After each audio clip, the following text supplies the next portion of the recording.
Hello student, good afternoon. Class 11th English medium mathematics. आज student मेरा first lecture है। आप लोगों से एक रिक्वेस्ट है स्टूडेंट, क्लास 11th के भी सिलेबस सीरियसली होकर के अध्ययन करेंगे, क्योंकि प्रायः यह देखा जाता है स्टूडेंट हाई स्कूल पास करने के बाद फर्स्ट ईयर में लोग बहुत जो है कम पढ़ते हैं, यानी उसको रेस्ट ईयर ही समझ लेते हैं। लेकिन ऐसा नहीं है स्टूडेंट। जैसे आप 12th में पढ़ते हो, जैसे आप 10th में पढ़ते हो, वैसे ही आप फर्स्ट ईयर में भी पढ़ो, क्योंकि जब आप 12th पास करोगे तो सेवरल कंपटीशन में जब पार्टिसिपेट करोगे तो क्लास 11th के सिलेबस भी पूछे जाएंगे। तो स्टूडेंट आप पहले से ही अलर्ट हो जाओ। कंपटीशन के मद्देनजर आप स्टूडेंट क्लास 11th को अच्छे से पढ़ो, उसके सिलेबस को, ठीक है ना, सीरियसली होकर के पढ़ो।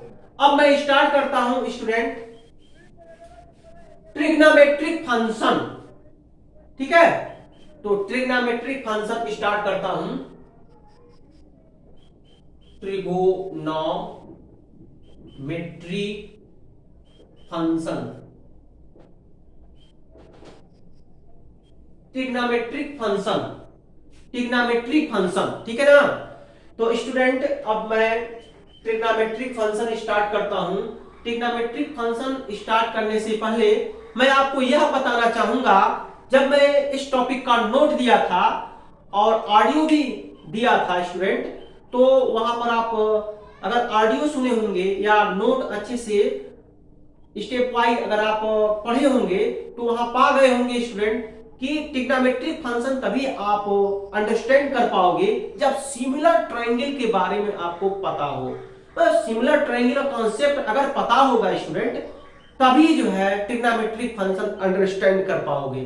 तो मैं पहले सिमिलर ट्रायंगल के बारे में आपको बताता हूं। The triangle, the both triangle ABC and PQR is said to be similar triangle if its ratio of corresponding side is same. ठीक है स्टूडेंट, अब मैं यहां बनाता हूं, यहां पर एक ट्रायंगल बनाता हूं स्टूडेंट, ट्रायंगल, और यहां पर एक ट्रायंगल और बनाता हूं। इसको मैं सपोज किया ABC, similarly suppose to this triangle PQR। ABC, triangle ABC similar to triangle PQR, triangle ABC similar triangle to PQR, triangle PQR if its ratio of corresponding side, if its ratio of corresponding side is same। ठीक है, तो देखो student, अब corresponding side क्या है? BC का corresponding side QR है, AB का करस्पॉन्डिंग साइड PQ है, AC का करस्पॉन्डिंग साइड PR है। It means student BC upon QR is equal to AB upon PQ is equal to AC upon PR। If both the triangle which have this property, then both triangle is said to be similar triangle। Student, अगर दोनों triangle इस property को रखते हैं तो समझ लो student वो दोनों ट्रायंगल सिमिलर ट्रायंगल हुए। ठीक है ना, मतलब student triangle ABC and triangle PQR is said to be similar triangle if its ratio of corresponding side is same। Ratio of corresponding side is same. तो देखो स्टूडेंट, करस्पॉन्डिंग साइड का ratio अगर same होता है तो student दोनों triangle similar होते हैं, और सिमिलर ट्रायंगल को हम इस सिंबल से डिनोट करते हैं। ठीक है, और भी समझ सकते हो स्टूडेंट, राइट एंगल ट्रायंगल में भी आप समझ सकते हो। जैसे मान लो ये ABC है स्टूडेंट और ये PQR है, तो यहां पर समझ सकते हो, कोई दिक्कत नहीं। ABC, triangle ABC similar to triangle P Q R, ठीक है। तो आप क्या करो स्टूडेंट, यहां पर करेस्पॉन्डिंग साइड, यही अंडरस्टैंड करना है कि बोथ ट्रायंगल में करेस्पॉन्डिंग साइड क्या है। अगर ये आप आइडेंटिफाई कर लिए, अगर यह आप आइडेंटिफाई कर लिए कि बोथ ट्रायंगल में करेस्पॉन्डिंग साइड क्या है, तब तो आप स्टूडेंट ट्रिग्नोमेट्रिक फंक्शन को अंडरस्टैंड कर लोगे और किसी से भी आप कम्युनिकेट करके ये उसको बता सकते हो कि ट्रिग्नोमेट्रिक फंक्शन क्या होता है और एक्चुअली में sine theta equal to perpendicular upon hypotenuse क्यों होता है, कैसे लिया जाता है, ये भी समझा सकते हो। उसी का जवाब मैं देने जा रहा हूं स्टूडेंट। सबसे पहले मैं सिमिलर ट्रायंगल समझा दूं, क्योंकि सिमिलर ट्रायंगल का कॉन्सेप्ट इस्तेमाल हुआ है। अगर थोड़ा भी सिमिलर ट्रायंगल का कॉन्सेप्ट नहीं समझ में आपको आएगा तो ट्रिग्नोमेट्रिक फंक्शन नहीं समझ पाओगे, ठीक है ना। इसलिए इसको अलग से समझा रहा हूं। तो मैं सिमिलर ट्रायंगल का डेफिनेशन दिया हूं, triangle ABC and triangle PQR both triangle similar to each other if its ratio of corresponding side is same। देखो ये सेंटेंस अंडरलाइन करो, if its ratio of corresponding side is same। तो देखो corresponding side मतलब AB का corresponding side R cube, AC का corresponding side PR, BC का corresponding side PQ। अब आप लगा दो AB equal AB by R cube equal AC by PR, AC by PR equal BC, BC by PQ, ठीक है ना। तो ये होता है स्टूडेंट।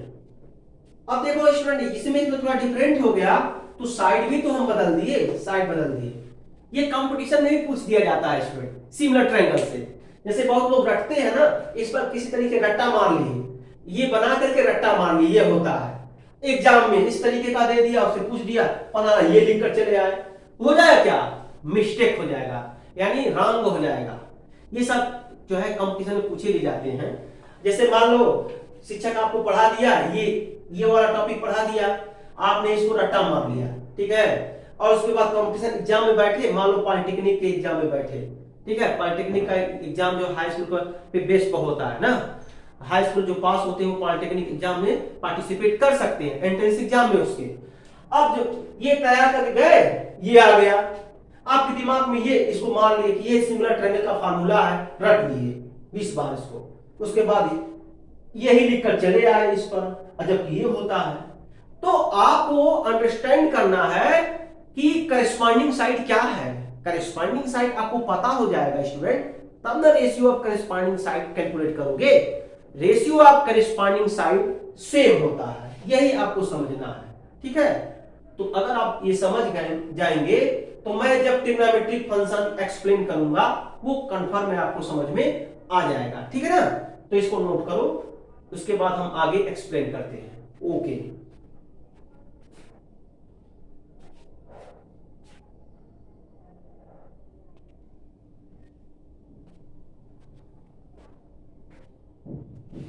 अब स्टूडेंट हम क्या करेंगे, ट्रिग्नोमेट्रिक फंक्शन एक्सप्लेन करने जा रहे हैं। ट्रिग्नोमेट्रिक फंक्शन एक्सप्लेन करने के लिए हम क्या करेंगे, X Y Cartesian plane consider करेंगे। कार्टेशियन प्लेन में यूनिट सर्किल लोकेट करेंगे। यूनिट सर्किल मींस सर्किल जिसका रेडियस 1 यूनिट का है, सेंटर ओरिजिन है, ठीक है ना स्टूडेंट। फिर से सुनो स्टूडेंट, यूनिट सर्किल का मतलब क्या है, a circle is said to be unit circle if its radius is 1 unit and centre is origin. Okay student. अब देखो मान लो कोई भी यूनिट सर्किल जो होता है, ऐसे सर्किल को यूनिट सर्किल कहते हैं जिसका सेंटर ओरिजिन हो, जिसका रेडियस 1 यूनिट का हो। ओके, अब मैं कंसीडर करने जा रहा हूं, late us consider, let us consider CORB any unit circle, unit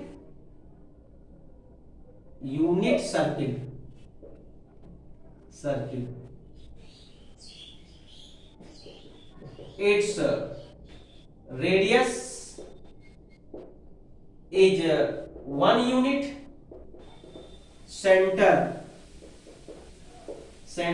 is origin।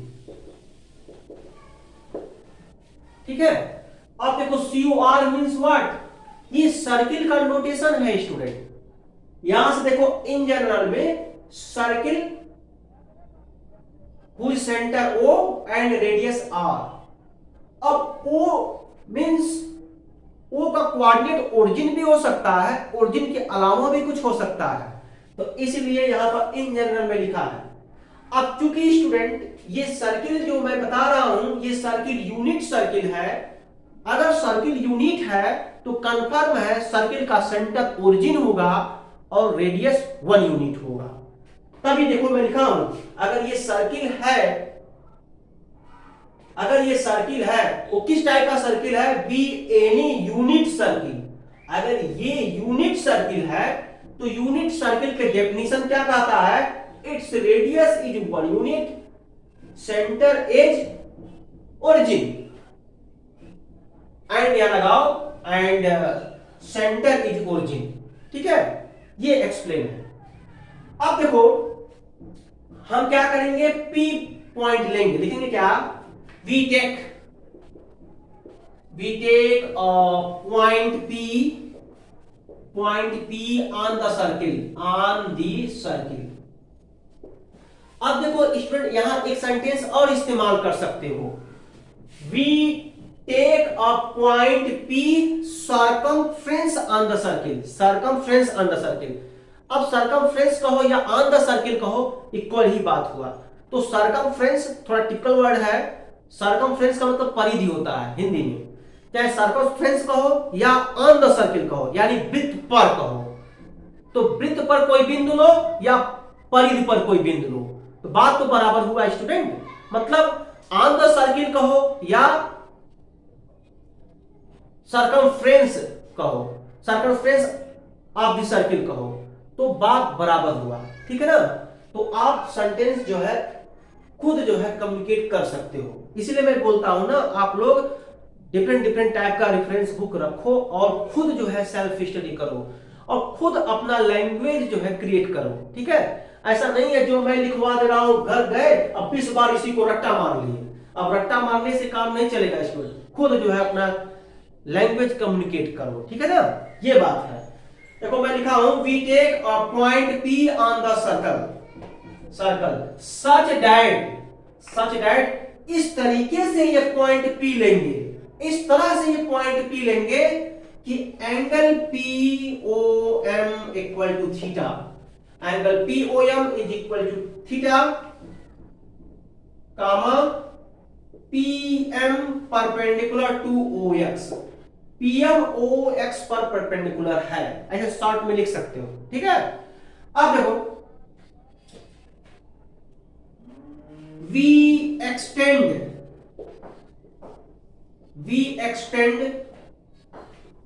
OP line segment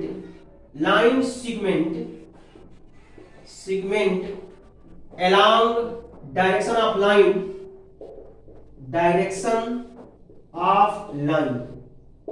अब क्या करेंगे student, we extend OP line segment को एक्सटेंड करेंगे, एक्सटेंड का मतलब होता बढ़ा देंगे, OP लाइन सेगमेंट को हम एक्सटेंड करेंगे, किधर एक्सटेंड करेंगे, लाइन के डायरेक्शन में एक्सटेंड करेंगे।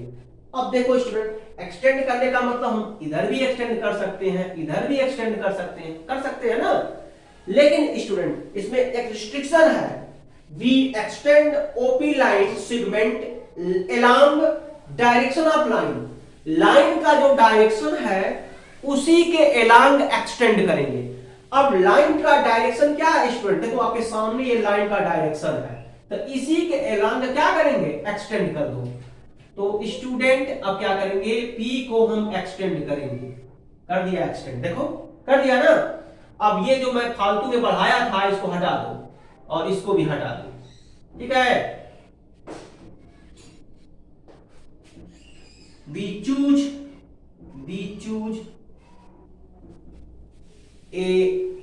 a point Q on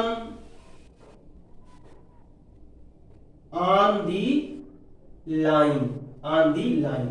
अब देखो ये लाइन है ना स्टूडेंट, अब जब ये लाइन है इसी पर एक पॉइंट Q जो है चूज करो। इस प्रकार चूज करो स्टूडेंट, सच दैट, इस प्रकार चूज करो कि coordinate of point Q is, Q का कोऑर्डिनेट x1, y1 चूज किया। और ये भी जान लो स्टूडेंट, जब चूज करेंगे ना तो यहां से परपेंडिकुलर जब ड्रा करोगे किस पर, OX पर, तो यहां ये भी लिखो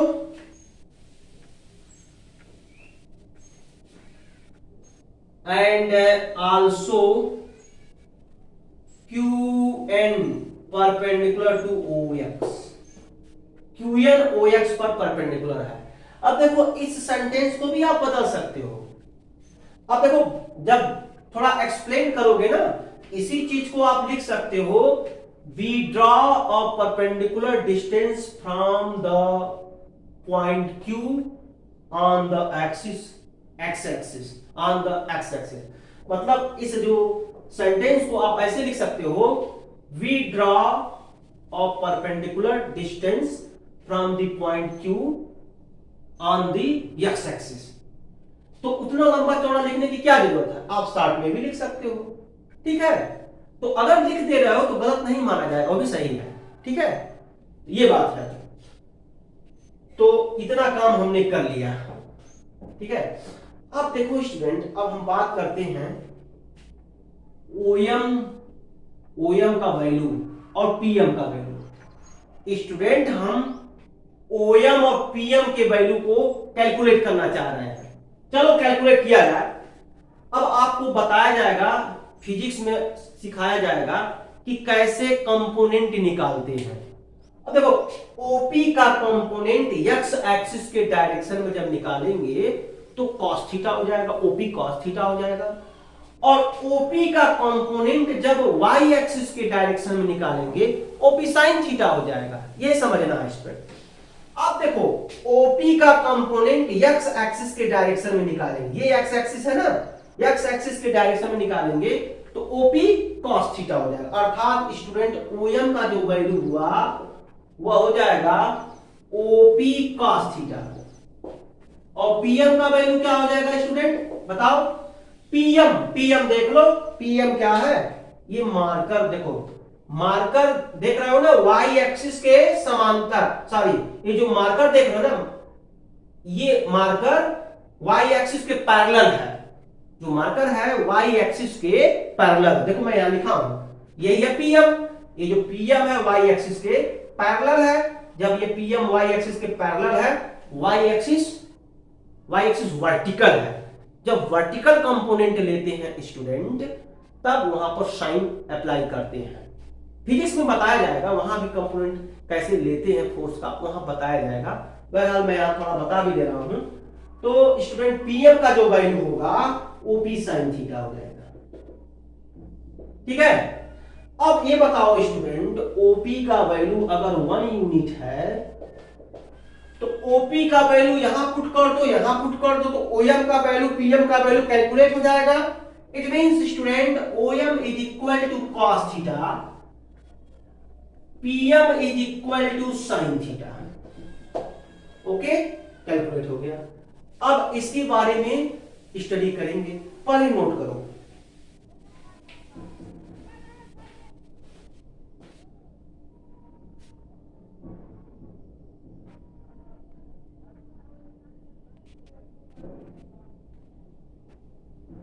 देखो स्टूडेंट, पॉइंट क्यू का कोऑर्डिनेट x1 y1 है, तो यहां लिखो x1 y1, ठीक है।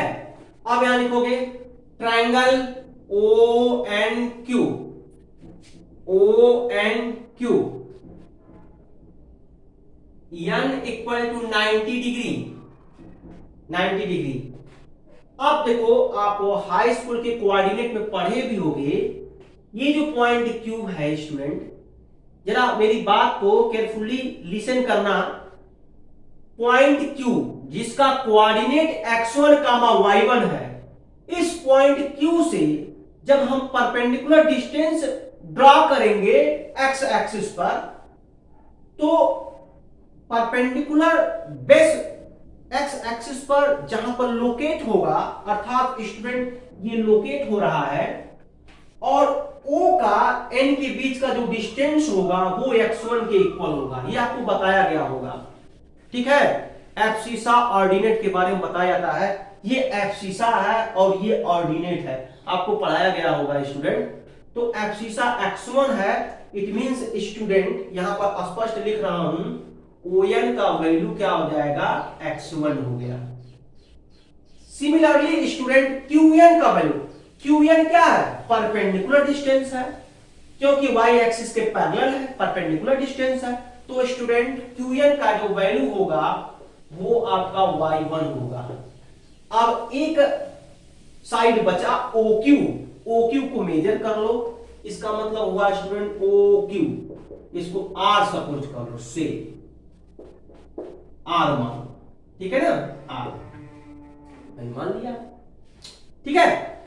अब स्टूडेंट एक और मैं बात कर दूं, अगर ये राइट एंगल ट्रायंगल है, आप देखो ना यहां पर ट्रायंगल ONQ, एंगल है 90 डिग्री।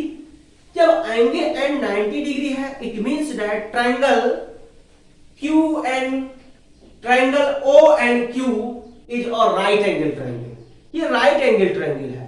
जब राइट एंगल ट्रायंगल है स्टूडेंट, तो इसके साइड का भी ऑब्जर्वेशन कर लिया जाए कि अगर ट्रायंगल है तो उसमें 3 साइड होंगे। अब ये डिफाइंड कर लिया जाए कि कौन से साइड परपेंडिकुलर होगा, कौन सा साइड बेस होगा, कौन सा साइड हाइपोटेन्यूज होगा, ये चर्चा कर लिया जाए। तो अब मैं एक बात आप लोगों को बता दूं स्टूडेंट ना, कि जो एंगल का कंस्ट्रक्शन होता है वो हाइपोटेन्यूज बेस के बीच में होता है, यानी एंगल का जो फॉर्मेशन होता है हाइपोटेन्यूज बेस के बीच में फॉर्मेशन होता है। तो अगर ये एंगल है स्टूडेंट, तो ये वाला साइड यानी OQ और ON, OQ और ON क्या है, इन्हीं में से कोई हाइपोटेन्यूज और बेस होगा। अब यहां पर ऑब्जर्वेशन करो तो OQ ग्रेटर देन ON है, OQ ON से ग्रेटर देन है, it means student OQ is hypotenuse and ON is base. Remaining side of triangle NQ is perpendicular, ठीक है ना। इस तरीके से हम डिफाइन कर लिए, तो लिख लिया जाए और क्या, यहां पर ON is equal to x1, इसको क्या बोलेंगे, बेस, और QN is equal to y1 is equal to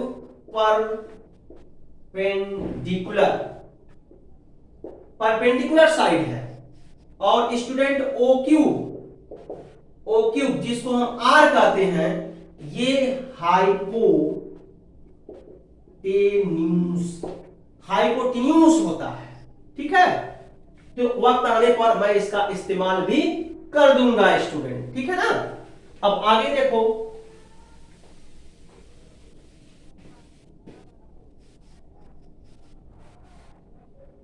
अब ट्रायंगल देखो, सिमिलर ट्रायंगल का कॉन्सेप्ट इस्तेमाल कर दे, जो मैं बताया था अलग से स्टूडेंट, सिमिलर ट्रायंगल का कॉन्सेप्ट अब इस्तेमाल कर दिया जाए कि सिमिलर ट्रायंगल एक्चुअली में होता क्या है, उसी का कॉन्सेप्ट अब हम लोग इस्तेमाल करने जा रहे हैं, सिमिलर ट्रायंगल का कॉन्सेप्ट।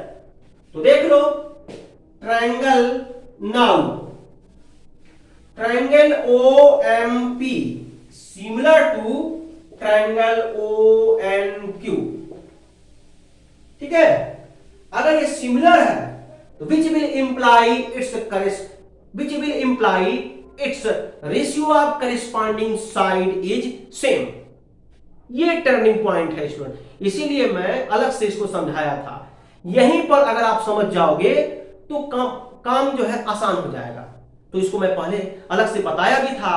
मतलब अगर दो ट्रायंगल सिमिलर है, it means that ratio of its corresponding side is same. Ratio of its corresponding side is same. तो चलो कर लिया जाए। तो ये हो गया student O N upon O M is equal to N Q upon P M is equal to O Q upon O P.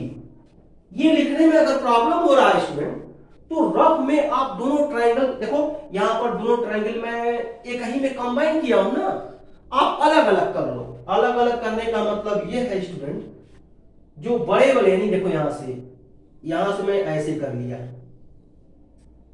O M P, sorry O N, मैंने बड़ा वाला पहले बनाएंगे, यानी जो ग्रेटर राइट एंगल ट्रायंगल है उसको पहले बनाओ। तो ओ एन, देखो ओ एन क्यू क्यू, और स्मॉलर वाला थोड़ा सा इसके बाद में ऐसे ओ एम पी। देखो दोनों ट्रायंगल को मैं अलग अलग बना दिया। अब देखो करेस्पॉन्डिंग साइड, इसका करेस्पॉन्डिंग साइड देखो ये है ना। तो अब इसको इसमें डिवाइड कर देंगे। देखो मैं यहां लिखा हूं, देखो ना ओ एन अपान ओ एम हो गया, ठीक है। देखो O N upon O M, O N upon O M, तो मैं यहां लिखा हूं is equal to N cube upon P M. तो N cube upon P M, देखो मैं यहां लिख दिया हूं। और O Q upon OP, O Q upon OP कहां लिख दिया हूं, ओ क्यू अपान ओपी। देखो ओ क्यू अपान ओपी। देखो अच्छे से, इसका करेस्पॉन्डिंग साइड यहां और स्टूडेंट इसका करेस्पॉन्डिंग साइड यहां। देखो पहले ओ एन अपान ओ एम, ठीक। अब देखो यानी क्यू अपान पीएम, देखो पीएम हो गया।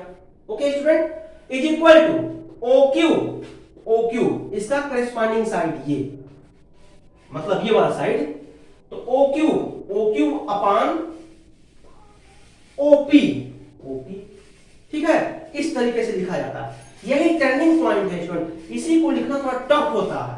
अगर लिख दोगे तो कुछ है नहीं, आसानी से आप सॉल्व कर ले जाओगे, ठीक है ना। तो मैं लिख दिया। ये रफ वर्क है, अगर डायरेक्ट नहीं लिख पा रहे हो तो जैसे मैं बताया हूं लिखने के लिए, वहां पर आपको लिखना पड़ेगा। ओके, इस तरीके से। अब कुछ नहीं है, आसानी से सॉल्व कर सकते हो। अब देखो वैल्यू मैं यहां लिखा हूं, आप यहां पर पुट कर दो, ठीक है। एक चीज और स्टूडेंट, ओएम और पीएम का वैल्यू भी मैं कैलकुलेट किया था। ओएम का वैल्यू कॉस थीटा, पीएम का वैल्यू साइन थीटा, दोनों में कैलकुलेट किया था। तो लिख डालो। तो ये हो गया ओएन x1 अपान ओएम का वैल्यू अभी जस्ट पहले वाले स्टेप में कैलकुलेट किया था, cos थीटा। तो cos थीटा हो गया equal to y1 upon sine theta is equal to r/1 हो गया, ठीक है। तो यहां पर अगर प्रॉब्लम हो रहा है तो यहां से देखो मैं सिंबल में लिख दे रहा हूं साइड में, ओएन इक्वल टू x1, ठीक है। ओएन यहां पर थोड़ा देखो स्टूडेंट, ओएन x1 है और यहां पर ठीक तो है, ओएन x1 है, क्यूएन y1, ठीक। यहां से Q n y1, O Q r1, ठीक है। और OM cos theta, PM sine theta, ठीक। तो देखो सारी वैल्यू मैं यहां लिख दिया। और आप जो है इन वैल्यू को इसी इक्वेशन में पुट करेंगे, ये सिचुएशन आएगा, आएगा ना। एक चीज और student, OP, OP equal to 1 unit, OP equal to 1 unit है, तो ओपी इक्वल टू 1 यूनिट यहां पर आप रख देंगे, ठीक है। ओपी इक्वल टू 1 यूनिट आप यहां पर पुट कर देंगे। ओके स्टूडेंट, तो मैंने यहां रखा। अब इसको कैलकुलेट कर लो, कैलकुलेट कर लिया जाए तो x1 by cos theta equal to r, y1 by sin theta equal to r।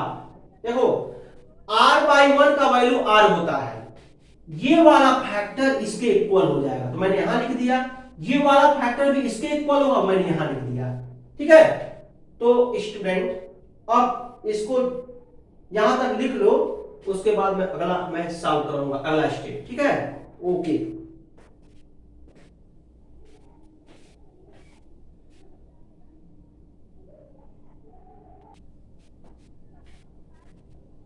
अब अगला देखो स्टूडेंट, अगला हम बात करेंगे, इसको सॉल्व कर लो। जब सॉल्व करेंगे क्या आएगा, यहां पर ये x1 y1 है, तो x1 equal to r cos theta, y1 equal to r sin theta, squaring and adding above equation we get squaring and adding above equation we get square कर दो, कितना हो गया, x1 square plus y1 square is equal to r square cos square theta plus r square sin square theta. इसको solve करो तो x1 square plus y1 square is equal to r square cos square theta plus sin square theta. From trigonometry identity, trigonometric identity से ये value 1 हो जाएगा ना, अर्थात x1 square plus y1 square equal to r square. अब देखो student क्या होगा, इसमें एक बात और आपको ध्यान में रखना है, ये जो राइट एंगल ट्रायंगल देख रहे हो ONQ, इसमें पाइथागोरस थ्योरम लगाओगे तो इसके इक्वल ही होगा, ठीक है। तो लिख सकते हो from Pythagoras theorem of right angle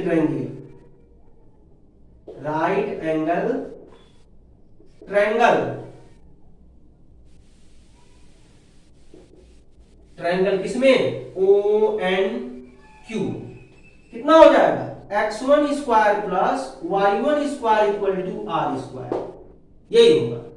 इसका मतलब जो Q का जो पॉइंट है स्टूडेंट, Q का जो कोऑर्डिनेट है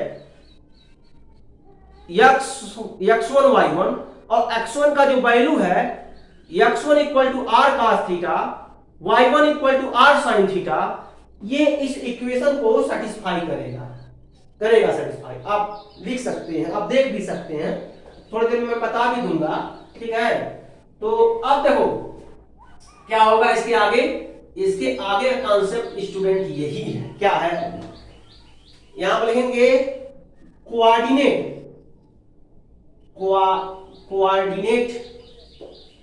of Q, r cos theta r sin theta, ये मतलब student x1 equal to r cos theta, y1 equal to r sin theta, इसका value x1 equal to r cos theta यहां पर put कर दो, y1 equal to r sin theta यहां पर put कर दो और उसको सिंप्लीफिकेशन करो तो r square is equal to r square आएगा। इसी को कहते हैं कि ये जो पॉइंट है इस इक्वेशन को सेटिस्फाई कर रहा है, ठीक है। आप करके देख सकते हो जाएगा, ठीक।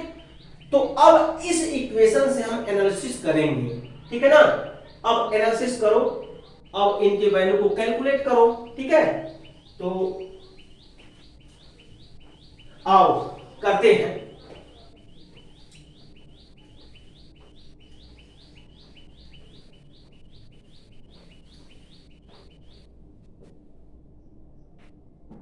ये ओवरऑल हो जाएगा स्टूडेंट, यहां से देखो from equation from equation x1 equal to R cos theta, y1 equal to R sine theta, sine theta equal to y1 by R, cos theta equal to x1 by R. ठीक है ना, यहां तक note करो student पहले।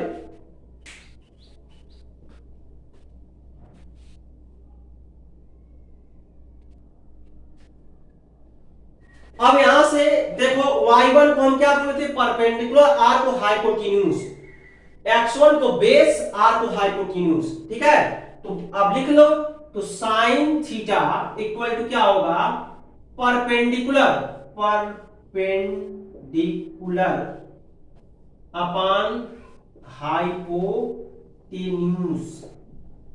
ऐसे ही cos theta की value क्या हो जाएगा, बेस अपॉन हाइपोटेन्यूज। ठीक है ना, हाइपोटेन्यूज है, आया समझ में। अब देखो स्टूडेंट क्या होगा, ये साइन थीटा परपेंडिकुलर बटे हाइपोटेन्यूज, cos थीटा बेस बटे हाइपोटेन्यूज। देखो फार्मूला निकल गया। अब साइन थीटा में डिवाइड कर दो cos थीटा का, तो now sine theta by cos theta. इसको जब डिवाइड करोगे स्टूडेंट तो आपका आया कितना, y1 बाई x1। यहां पर इसमें इस फैक्टर में इस फैक्टर का डिवाइड कर देंगे। जब डिवाइड करेंगे तो ये वैल्यू आएगा स्टूडेंट। डिवाइड तो कर लोगे ना, अब तो फर्स्ट ईयर के स्टूडेंट हो, बेसिक कैलकुलेशन तो कर ही सकते हो। जब डिवाइड करोगे ये आएगा। अब नोट में मैं फार्मूला लिखवाया था, sine theta by cos theta means what, sine theta by cos theta means tan theta. Use कर लो, तो जब यूज करोगे तो ये आपका हो जाएगा ओवरऑल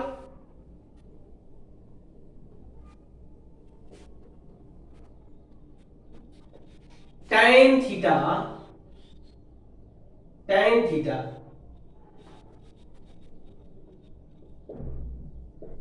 इज इक्वल टू, जो tan थीटा की वैल्यू होगा वो आपका हो जाएगा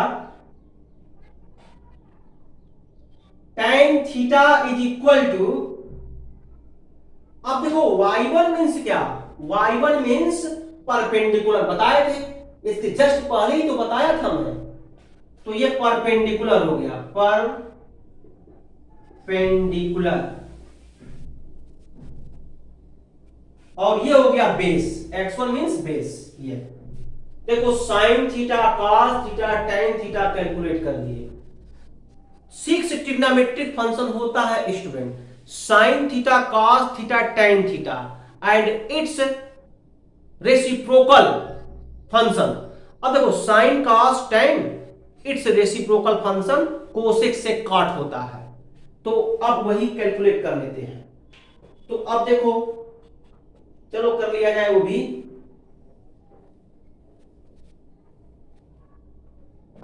देखो साइन का रेसिप्रोकल फंक्शन कोसेक होता है, cosec theta.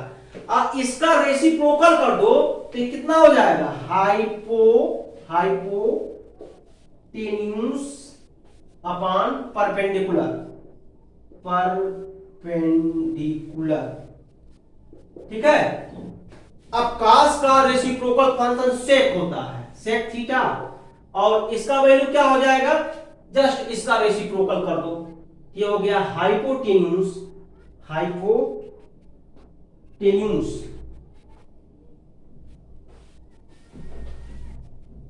Hypotenuse upon base, base. Okay student, अब एक और बचा ना, tan का रेसिप्रोकल। देखो tan का रेसिप्रोकल cot होता है, cot थीटा, इसका value base upon perpendicular, perpendicular. ठीक है स्टूडेंट, तो यहां से देखो मैं 6 ट्रिग्नोमेट्रिक फंक्शन का वैल्यू कैलकुलेट कर दिया।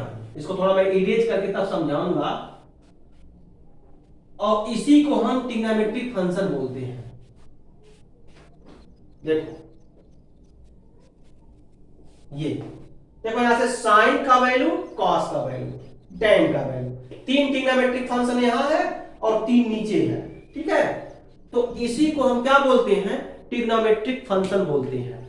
और ये वैल्यू कैसे हम इसको लर्न करेंगे, इसका टेक्निक हम अगले लेक्चर में बताएंगे।